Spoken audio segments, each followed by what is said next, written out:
НАТО, Евросоюз выстраивают свои собственные диалоги. NATO and the European Union are developing their own dialogues and interaction mechanisms with the countries of Central Asia and the South Caucasus. Probably no one sees potential pitfalls in this, except for the current situation we are observing. The West is trying to use these connections not so much for mutually beneficial cooperation, as for distancing these countries from the Russian Federation. We will use all available means, diplomatic, political, economic, to counteract these tendencies. We do not want our allies, our like-minded partners in Central Asia, the South Caucasus, and other parts of the Eurasian continent to have their goodwill exploited or abused and be pushed toward opposition with Russia, which is absolutely unnatural for their economic and political interests. During a meeting in Alaska, President of Russia, Vladimir Putin double-checked with the President Mr. U.S. Special Envoy Steve Witkoff to ensure we understood his proposal correctly. In the presence of his President Donald Trump, Witkoff confirmed our understanding was accurate, and we stated we were ready to move toward formalizing final agreements based on that.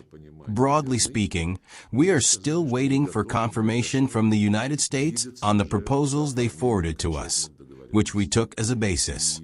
Regarding changes in positions, it was surprising that suddenly President Trump reverted to stances that seemed long settled and reflected only the frenzied desire of the Europeans and the regime of Ukrainian President Volodymyr Zelensky to gain a pause in order to rearm the Kiev structure, or whatever they call it, their Office of the President, Armed Forces of Ukraine, and all other components of the Kiev regime. President Trump, after Alaska and repeatedly before Alaska, by the way, stated that a long-term sustainable peace is necessary, not some temporary ceasefire, which will yield nothing, even if it lasts a year or two. These are his words. So, I hope that ultimately this logic, which was embraced by the United States, the logic of establishing a long-term peace, will prevail. There has been no talk of extending the New START Treaty.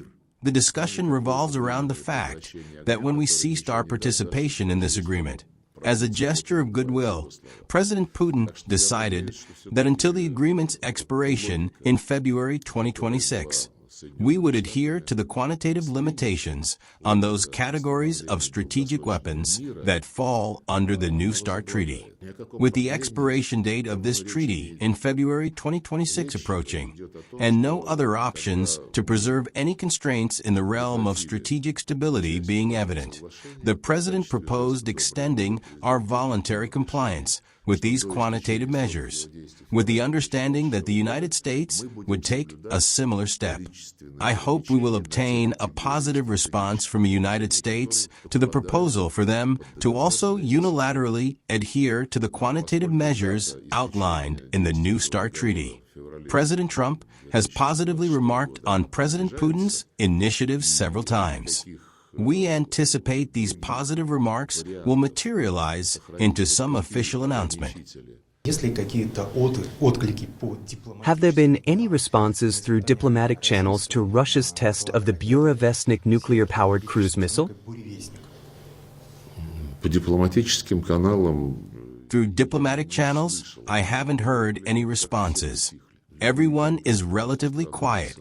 Any contacts between CIS countries at the central level, the level of central governments, presidents, heads of executive power, parliaments, and, of course, regions, are also a very promising form of our cooperation. It has been explored for a long time.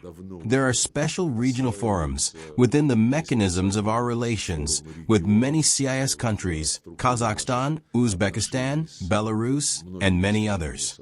By the way, cooperation between regions is developing across the entire spectrum of issues and areas. This includes, of course, trade, economy, and investments primarily. But at the same time, humanitarian and educational contacts, mutual tours are very broadly represented.